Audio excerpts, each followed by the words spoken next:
Hello every one. ഇന്ന് നമ്മൾ discuss ചെയ്യാൻ പോകുന്ന ടോപ്പിക് ടൈപ്സ് ഓഫ് ഒബ്സർവേഷൻ ആണ്. പ്രധാനപ്പെട്ട 9 തരം ഒബ്സർവേഷൻസ് ആണ് ഇന്ന് നമ്മൾ ഡിസ്കസ് ചെയ്യുന്നത്. ഏതൊക്കെ നോക്കാം. ഒന്നാമത്തതാണ് സിമ്പിൾ ആൻഡ് സിസ്റ്റമാറ്റിക് ഒബ്സർവേഷൻ. രണ്ടാമത്തതാണ് സബ്ജക്റ്റീവ് ആൻഡ് ഒബ്ജക്റ്റീവ് ഒബ്സർവേഷൻ. മൂന്നാമത്തതാണ് കാഷ്വൽ ആൻഡ് സയന്റിഫിക് ഒബ്സർവേഷൻ. നാലാമത്തതാണ് intra subjective and inter subjective observation. അഞ്ചാമത്തതാണ് ഫാക്ച്വൽ ആൻഡ് ഇൻഫറൻഷ്യൽ ഒബ്സർവേഷൻ. ആറാമത്തതാണ് ഡയറക്റ്റ് ആൻഡ് ഇൻഡയറക്റ്റ് ഒബ്സർവേഷൻ. ഏഴാമത്തതാണ് participant and non participant observation. എട്ടാമത്തതാണ് structured and unstructured observation. അവസാനത്തതാണ് controlled and non controlled observation. ഈ കാര്യങ്ങളാണ് ഇന്ന് ഈ വീഡിയോയിൽ ഡിസ്കസ് ചെയ്യാൻ പോകുന്നത്. ഇനി നമുക്ക് ഇതിന്റെ ഓരോന്നിന്റെയും എക്സ്പ്ലനേഷൻസ് നോക്കാം. ടൈപ്സ് ഓഫ് ഒബ്സർവേഷനിൽ ഒന്നാമതാണ് സിമ്പിൾ ആൻഡ് സിസ്റ്റമാറ്റിക് ഒബ്സർവേഷൻ. എന്താണ് സിമ്പിൾ ഒബ്സർവേഷൻ? അതായത് ഒരു റിസർച്ചിന്റെ എക്സ്പ്ലോറേറ്ററി സ്റ്റേജസിൽ ഡാറ്റ കളക്ട് ചെയ്യാൻ വേണ്ടിയിട്ട് നടത്തുന്ന ഒബ്സർവേഷൻ ആണ് സിമ്പിൾ ഒബ്സർവേഷൻ. ഒരു റിസർച്ച് ചെയ്യുന്ന സമയത്ത് പ്രാഥമിക ഘട്ടത്തിൽ നമുക്ക് കുറച്ച് ഡാറ്റ വേണ്ടി വരുമല്ലോ. ആ ഒരു സമയത്ത് നടത്തുന്ന പരിപാടിയാണ് അല്ലെങ്കിൽ ഒബ്സർവേഷൻ ആണ് സിമ്പിൾ ഒബ്സർവേഷൻ കൊണ്ട് ഉദ്ദേശിക്കുന്നത്.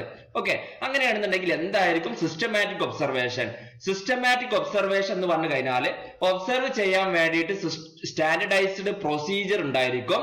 അതുപോലെ ഒബ്സർവ് ചെയ്യുന്ന വ്യക്തികൾക്ക് വേണ്ട ട്രെയിനിങ് കൊടുത്തിട്ടുണ്ടാകും. അതുപോലെ ഡാറ്റ റെക്കോർഡ് ചെയ്യാനും അതുപോലെ മറ്റു ഡിവൈസ് ഒക്കെ കൺട്രോൾ ചെയ്യാൻ വേണ്ടിയിട്ട് ഷെഡ്യൂള് കാര്യങ്ങളൊക്കെ തയ്യാറാക്കിയിട്ടുണ്ടാകും. ഇത്തരത്തിൽ ചെയ്യുന്ന ഒബ്സർവേഷൻ ആണ് സിസ്റ്റമാറ്റിക് ഒബ്സർവേഷൻ. ഓക്കെ, ഇത് കഴിഞ്ഞാൽ രണ്ടാമത്തതാണ് സബ്ജക്റ്റീവ് ആൻഡ് ഒബ്ജക്റ്റീവ് ഒബ്സർവേഷൻ. എന്താണ് സബ്ജക്റ്റീവ് ഒബ്സർവേഷൻ എന്ന് വെച്ച് കഴിഞ്ഞാൽ എന്ന് നോക്കാം. സബ്ജക്റ്റീവ് ഒബ്സർവേഷൻ എന്ന് പറഞ്ഞു കഴിഞ്ഞാൽ ഒബ്സർവ് ചെയ്യുന്ന വ്യക്തിന്റെ സ്വന്തം എക്സ്പീരിയൻസ് അല്ലെങ്കിൽ അയാളുമായി ബന്ധപ്പെട്ടുള്ള തിങ്സിനെ കുറിച്ച് പഠിക്കുന്നതാണ് സബ്ജക്റ്റീവ് ഒബ്സർവേഷൻ. അതുകൊണ്ട് ഇതിനെ സെൽഫ് ഒബ്സർവേഷൻ എന്ന് കൂടി പറയുന്നു. ഓക്കെ, അപ്പോ ഒരു ഒബ്സർവ് ചെയ്യുന്ന വ്യക്തി അയാളുമായി ബന്ധപ്പെട്ടിട്ടുള്ള കാര്യങ്ങളെ കുറിച്ച് ഒബ്സർവ് ചെയ്യുന്നതിനെയാണ് സബ്ജക്റ്റീവ് ഒബ്സർവേഷൻ എന്ന് പറയാം. ഓക്കെ, എന്താണ് ഒബ്ജക്റ്റീവ് ഒബ്സർവേഷൻ എന്ന് നോക്കാം. ഇവിടെ ഒബ്സർവ് ചെയ്യുന്ന വ്യക്തി മറ്റേതെങ്കിലും തിങ്സിനെ കുറിച്ച് സ്റ്റഡി ചെയ്യുന്നതാണ് ഇവിടെ എന്ത് പറയാ ഒബ്ജക്റ്റീവ് ഒബ്സർവേഷൻ എന്ന് പറയാം. ഓക്കെ, അപ്പോ ഇങ്ങനെ നമ്മൾ ഇൻവെസ്റ്റിഗേറ്റ് ചെയ്യുന്ന തിങ്സ് ഒരിക്കലും ആ ഒബ്സർവറുമായിട്ട് യാതൊരുവിധ ബന്ധം ഉണ്ടായിരിക്കില്ല. അതാണ് ഒബ്ജക്റ്റീവ് ഒബ്സർവേഷൻ. അപ്പൊ സബ്ജക്റ്റീവ് ഒബ്സർവേഷനിൽ ഒബ്സർവ് ചെയ്യുന്ന വ്യക്തിയുമായി റിലേറ്റഡ് ആയിട്ടുള്ള കാര്യങ്ങളെ കുറിച്ച് മാത്രമായിരിക്കും ഒബ്സർവ് ചെയ്യുക. ഒബ്ജക്റ്റീവ് ഒബ്സർവേഷനിൽ ഈ ഒബ്സർവ് ചെയ്യുന്ന വ്യക്തിയുമായി റിലേറ്റഡ് അല്ലാത്ത കാര്യത്തെ കുറിച്ചായിരിക്കും ഒബ്സർവ് ചെയ്യുക. അതാണ് ഒബ്ജക്റ്റീവ് ഒബ്സർവേഷൻ. ഓക്കെ, അടുത്തതാണ് മൂന്നാമത്തെ ടൈപ്പ് ഒബ്സർവേഷൻ ആണ് casual and scientific observation. Casual observation എന്ന് പറഞ്ഞു കഴിഞ്ഞാൽ ഒബ്സർവ് ചെയ്യാൻ വേണ്ടിയിട്ട് യാതൊരുവിധ പ്രിപ്പറേഷനും കാര്യങ്ങളും ഇല്ല.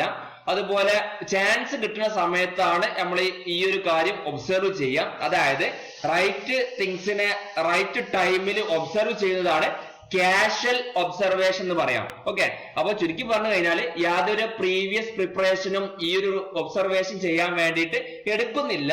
അതിനെയാണ് കാഷ്വൽ ഒബ്സർവേഷൻ എന്ന് പറയുന്നത്. ഓക്കെ, ഇനി എന്താണ് സയന്റിഫിക് ഒബ്സർവേഷൻ എന്ന് നോക്കാം. അപ്പോ if observations are carried on the basis of certain measurement tools, it is called scientific observation. അതായത് ഒബ്സർവ് ചെയ്യാൻ വേണ്ടിയിട്ട് ചില മെഷർമെന്റ് ടൂളിന്റെ ബേസിൽ ചെയ്യുന്ന ഒബ്സർവേഷൻസ് ഒക്കെയാണ് സയന്റിഫിക് ഒബ്സർവേഷൻ എന്ന് പറയാം. അപ്പോ കാര്യങ്ങളൊക്കെ മനസ്സിലാക്കാൻ വേണ്ടിയിട്ട് എന്തെങ്കിലും മെഷർമെന്റ് ടൂൾസ് ഒക്കെ ഉപയോഗിക്കുക. അതിന്റെ ബേസിൽ ഡാറ്റ കളക്ട് ചെയ്യുന്ന ഒബ്സർവേഷൻസ് ആണ് സയന്റിഫിക് ഒബ്സർവേഷൻ എന്ന് പറയുന്നത്. ഓക്കെ, അടുത്തതാണ് നാലാമത്തത് intra subjective and inter subjective observation. എന്താണ് ഇൻട്രാ സബ്ജക്റ്റീവ് ഒബ്സർവേഷൻ എന്ന് പറഞ്ഞു കഴിഞ്ഞാല് അതായത് ഇവിടെ ഒരു കോൺസ്റ്റന്റ് ആയിട്ടുള്ള പ്രതിഭാസത്തെ സെയിം ഇൻവെസ്റ്റിഗേറ്റർ പല സമയങ്ങളിലായിട്ട് എന്ത് ചെയ്യാണ് നിരീക്ഷിക്കുന്നതാണ് ഇൻട്രാ സബ്ജക്റ്റീവ് ഒബ്സർവേഷൻ എന്ന് പറയുന്നത്. അപ്പൊ എന്തിനു വേണ്ടിയിട്ടാണ് സെയിം ഇൻവെസ്റ്റിഗേറ്റർ ഒരു കോൺസ്റ്റന്റ് പ്രതിഭാസത്തെ പല സമയങ്ങളിൽ വീക്ഷിക്കുന്നത്? അതായത് സ്ഥിരമായിട്ടുള്ള റിസൾട്ട് തന്നെയാണോ കിട്ടുന്നത് എന്നുള്ള കാര്യം മനസ്സിലാക്കാൻ വേണ്ടിയിട്ടാണ് ഈ ഒരു ഒബ്സർവേഷൻ ചെയ്യുന്നത്.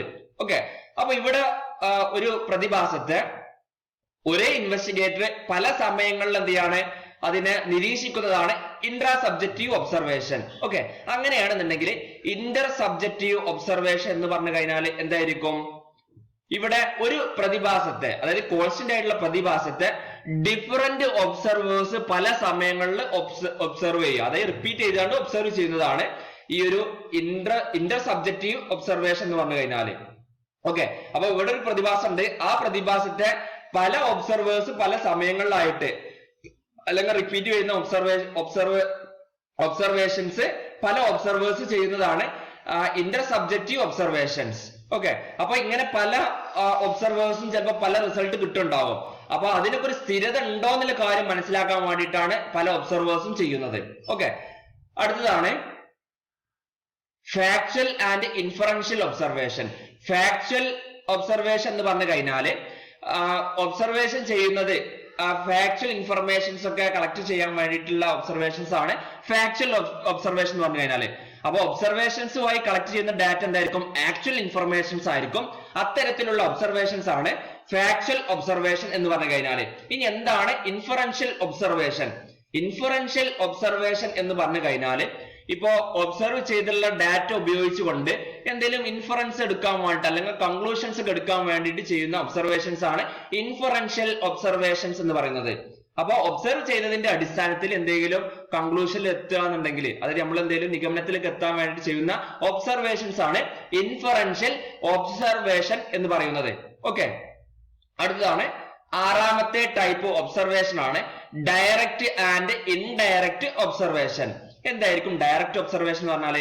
അതായത് ഒബ്സർവ് ചെയ്യുന്ന വ്യക്തി ആ ഒബ്സർവ് ചെയ്യുന്ന സിറ്റുവേഷനിൽ അല്ലെങ്കിൽ പർട്ടിക്കുലർ സിറ്റുവേഷനിൽ ഫിസിക്കലി പ്രസന്റ് ആയിട്ട് നിൽക്കുക, ആ ഒരു ഒബ്സർവേഷൻ ആണ് ഡയറക്റ്റ് ഒബ്സർവേഷൻ. അതായത് അയാള് ഒബ്സർവ് ചെയ്യുന്ന വ്യക്തി സ്വന്തം നേരിട്ട് എന്ത് ചെയ്യാണ് ആ കാര്യങ്ങൾ, സിറ്റുവേഷനൊക്കെ കാര്യങ്ങൾ നോക്കി മനസ്സിലാക്കുന്നതാണ് ഡയറക്റ്റ് ഒബ്സർവേഷൻ. അപ്പോ ആ സിറ്റുവേഷൻ, റിയൽ ആയിട്ടുള്ള സിറ്റുവേഷൻ എന്താണ്, നേരിട്ട് അതിൽ ഫിസിക്കലി പ്രസന്റ് ആയിട്ട് കാര്യങ്ങളൊക്കെ നിരീക്ഷിച്ചെടുക്കുന്നതാണ് direct observation. Okay, indirect observation എന്ന് പറഞ്ഞു കഴിഞ്ഞാല് ഒബ്സർവർ നേരിട്ട് എന്തില്ല ആ ഗ്രൂപ്പിൽ അല്ലെങ്കിൽ ആ സിറ്റുവേഷനിൽ പോയിട്ട് നിരീക്ഷിക്കല്ല ചെയ്യുന്നത്. അതിന് പകരം ക്യാമറ വഴിയോ അല്ലെങ്കിൽ ക്ലോസ് സർക്യൂട്ട് TV ഒക്കെ ഉപയോഗിച്ചുകൊണ്ട് കാര്യങ്ങൾ മനസ്സിലാക്കുക. അപ്പോ ഒരു സിറ്റുവേഷൻ ഉണ്ടെങ്കിൽ അവിടെ ഒരു ക്യാമറ ഫിറ്റ് ചെയ്യുക, ആ ക്യാമറയിൽ കൂടി കാര്യങ്ങൾ എന്തുണ്ടാവും, നമ്മൾ ഇരിക്കുന്ന റൂമിൽ TV കാണാൻ പറ്റും. ആ TV നോക്കിയിട്ട് കാര്യങ്ങളൊക്കെ മനസ്സിലാക്കുന്നതാണ് ഇൻഡയറക്റ്റ് ഒബ്സർവേഷൻ. ഓക്കെ, അടുത്തതാണ് participant and non participant observation. അപ്പോ പാർട്ടിസിപ്പന്റ് ഒബ്സർവേഷനിൽ ഒരു ഗ്രൂപ്പിനെ കുറിച്ച് സ്റ്റഡി ചെയ്യാമെന്ന് വെക്കുകയാണെന്നുണ്ടെങ്കിൽ അതില് ഒബ്സർവ് ചെയ്യുന്ന വ്യക്തി ആ ഗ്രൂപ്പ് ചെയ്യുന്ന ആക്ടിവിറ്റീസ് എന്താണോ അതും ഈ ഒബ്സർവർ അവരോട് കൂടി ആ ഗ്രൂപ്പ് മെമ്പേഴ്സിനോട് കൂടി എന്ത് ചെയ്യും, ആ വർക്കിൽ ഏർപ്പെടും. എന്നിട്ട് എന്ത് ചെയ്യും, ആ ഗ്രൂപ്പിലെ ഓരോ മെമ്പേഴ്സിനെ കുറിച്ചും കാര്യങ്ങളൊക്കെ ഒബ്സർവ് ചെയ്യുന്നതാണ് പാർട്ടിസിപ്പന്റ് ഒബ്സർവേഷൻ. അപ്പൊ ഒരു ഗ്രൂപ്പിനെ കുറിച്ച് സ്റ്റഡി ചെയ്യാന്നുണ്ടെങ്കിൽ ആ ഗ്രൂപ്പിൽ ഒബ്സർവ് ചെയ്യുന്ന വ്യക്തി ആ ഗ്രൂപ്പ് അംഗങ്ങൾ ചെയ്യുന്ന അതേ ഡ്യൂട്ടി ചെയ്ത് ആ ഓരോ അംഗങ്ങളെ കുറിച്ച് മനസ്സിലാക്കുന്നതാണ് അല്ലെങ്കിൽ അവർ നിരീക്ഷിക്കുന്നതാണ് പാർട്ടിസിപ്പന്റ് ഒബ്സർവേഷൻ എന്ന് പറഞ്ഞു കഴിഞ്ഞാല്. ഓക്കെ, അപ്പോ എന്തായിരിക്കും നോൺ പാർട്ടിസിപ്പന്റ് ഒബ്സർവേഷൻ എന്ന് പറഞ്ഞു കഴിഞ്ഞാല് ഇവിടെയും എന്താണ്, ഒരു ഗ്രൂപ്പിനെ കുറിച്ച് സ്റ്റഡി ചെയ്യാന്നുണ്ടെങ്കിൽ അവിടെ ഒബ്സർവർ ആ ഗ്രൂപ്പില് പ്രസന്റ് ആണ്, പക്ഷെ ആ ഗ്രൂപ്പ് മെമ്പേഴ്സ് ചെയ്യുന്ന യാതൊരുവിധ ആക്ടിവിറ്റീസും ഒരിക്കലും ഈ ഒരു ഒബ്സർവർ ചെയ്യുന്നില്ല. അയാൾ സിംപിളി എന്തുണ്ടാവുള്ളൂ, ആ ഗ്രൂപ്പില് പ്രസന്റ് ആണ്, പക്ഷെ അതില് ചെയ്യുന്ന ആ ഗ്രൂപ്പ് മെമ്പേഴ്സ് ചെയ്യുന്ന ആക്ടിവിറ്റീസിന്റെ കൂടെ ഇയാൾ വർക്ക് ചെയ്യുന്നില്ല. അതിന് സമയം അയാൾ എന്താണ്, അതിൽ നിന്നുകൊണ്ട് ആ ഗ്രൂപ്പിൽ നിന്നുകൊണ്ട് തന്നെ ആ കാര്യങ്ങളൊക്കെ എന്ത് ചെയ്യാണ്, വീക്ഷിക്കുന്നതാണ് ഈ ഒരു നോൺ പാർട്ടിസിപ്പന്റ് ഒബ്സർവേഷൻ കൊണ്ട് ഉദ്ദേശിക്കുന്നത്. ഓക്കെ, അടുത്തതാണ് എട്ടാമത്തെ ടൈപ്പാണ് സ്ട്രക്ചേർഡ് ആൻഡ് അൺസ്ട്രക്ചേർഡ് ഒബ്സർവേഷൻ. എന്താണ് സ്ട്രക്ചേർഡ് ഒബ്സർവേഷൻ എന്ന് പറഞ്ഞു കഴിഞ്ഞാല് അതായത് എല്ലാ കാര്യത്തിനും ഒരു കെയർഫുൾ ആയിട്ടുള്ള ഡെഫിനിഷൻസ് ഉണ്ടാകും, അതായത് സ്റ്റാൻഡർഡൈസ്ഡ് ആയിട്ടുള്ള പ്രൊസീജിയർ കാര്യങ്ങൾ ഉണ്ടായിരിക്കുന്ന ഒബ്സർവേഷൻ ആണ് സ്ട്രക്ചേർഡ് ഒബ്സർവേഷൻസ്. ഏത് തരത്തിലുള്ള യൂണിറ്റിനെ കുറിച്ചാണ് നമ്മൾ ഒബ്സർവ് ചെയ്യേണ്ടത്, എത്തരത്തിലുള്ള ഇൻഫർമേഷൻസ് ആണ് ആ ഒബ്സർവ് ചെയ്യുന്ന കാര്യത്തിൽ നിന്ന് നമ്മൾ റെക്കോർഡ് ചെയ്യേണ്ടത്, അതുപോലെ selection of relevant data for observations തുടങ്ങിയ കാര്യങ്ങളൊക്കെ വളരെ വ്യക്തമായ രീതിയിൽ നിശ്ചയിച്ചിട്ടുണ്ടാകും. അതാണ് സ്ട്രക്ചേർഡ് ഒബ്സർവേഷൻസ്. ഇനി എന്താണ് അൺസ്ട്രക്ചേർഡ് ഒബ്സർവേഷൻസ്? യാതൊരുവിധ സ്റ്റാൻഡർഡൈസ്ഡ് കണ്ടീഷൻസും ഇല്ലാത്ത ഒബ്സർവേഷൻസ് ആണ് അൺസ്ട്രക്ചേർഡ് ഒബ്സർവേഷൻസ്. അതായത് യാതൊരുവിധ സ്റ്റാൻഡർഡൈസ്ഡ് ഡെഫിനിഷൻസ് കാര്യങ്ങളൊന്നും ഉണ്ടായിരിക്കില്ല. ഏത് തരം ഇൻഫർമേഷൻസ് ആണ് ആ ഒരു ഒബ്സർവ് ചെയ്യുന്ന തിങ്സിൽ നിന്ന് നമ്മൾ കളക്ട് ചെയ്യേണ്ടത്, യാതൊരുവിധ സ്റ്റാൻഡർഡൈസേഷനും കാര്യങ്ങളും ഉണ്ടായിരിക്കില്ല. ഓക്കെ, അതാണ് അൺസ്ട്രക്ചേർഡ് ഒബ്സർവേഷൻ. ഇനി അടുത്തതാണ് 9ാമത്തെ ഒബ്സർവേഷൻ ആണ് controlled and non controlled observation. അപ്പൊ കൺട്രോൾഡ് ഒബ്സർവേഷൻ എന്ന് പറഞ്ഞു കഴിഞ്ഞാല് ഇവിടെ പ്രീ അറേഞ്ച്മെന്റ് പ്ലാൻ ഒക്കെ ഉണ്ടായിരിക്കും.